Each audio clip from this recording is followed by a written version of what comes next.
السلام علیکم، welcome to my channel.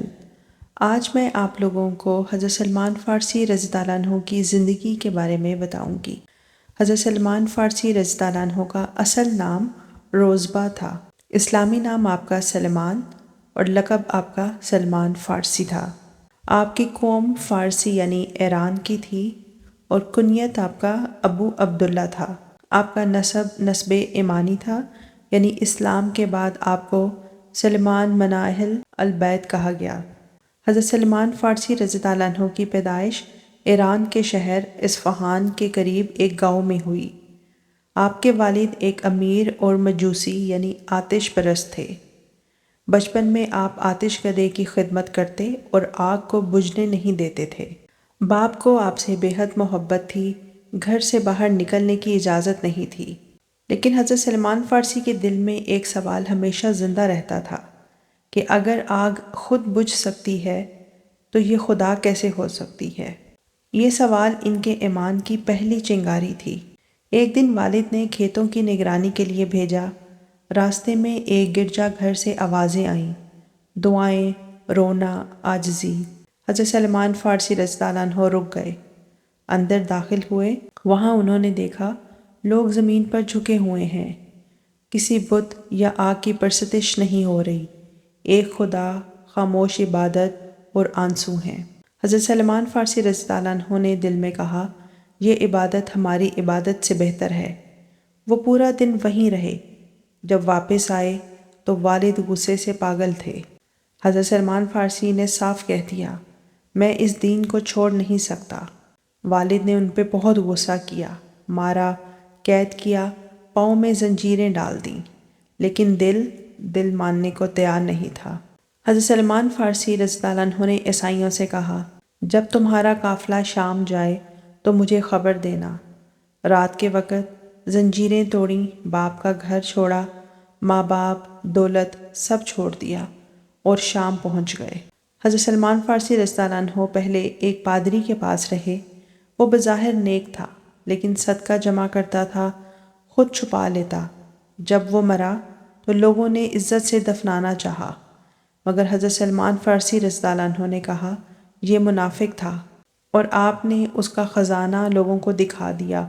سونے چاندی سے بھرے صندوق سب کے سامنے نکالے۔ لوگوں نے جب یہ دیکھا تو وہ غصے سے پاگل ہو گئے۔ لاش کو گھسیٹا، سولی دی، دفن نہیں کیا۔ یہ وہ لمحہ تھا جب حضرت سلمان فارسی رضی اللہ عنہ نے سیکھا، ہر مذہبی لباس والا سچا نہیں ہوتا۔ اس کے بعد ایک اور امام آیا، زاہد، دنیا سے بے نیاز، رات عبادت، دن روزہ۔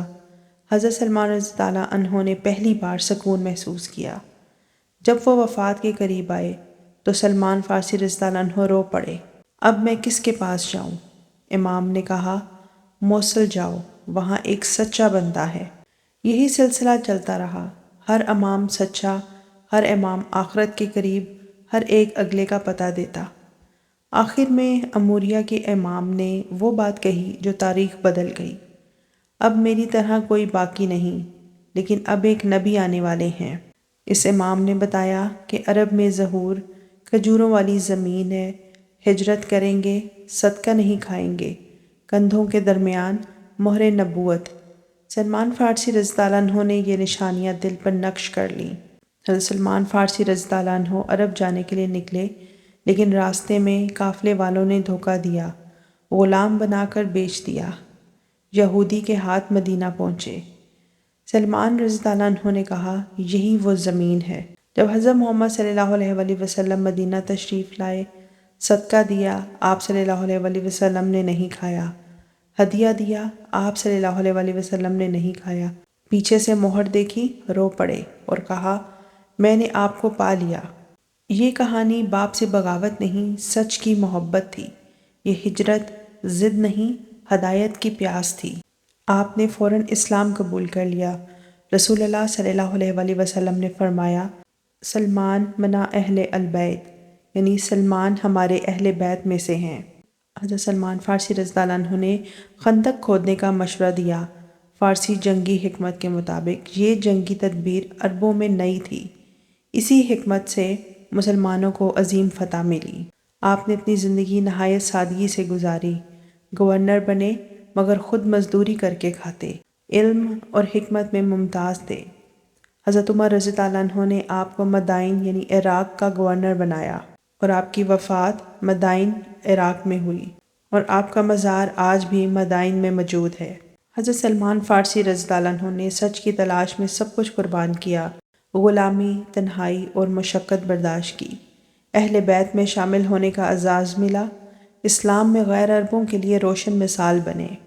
حضرت سلمان فارسی رضی اللہ عنہ کی کہانی سے ہمیں یہ سبق ملتا ہے کہ حق کی تلاش کبھی ضائع نہیں جاتی۔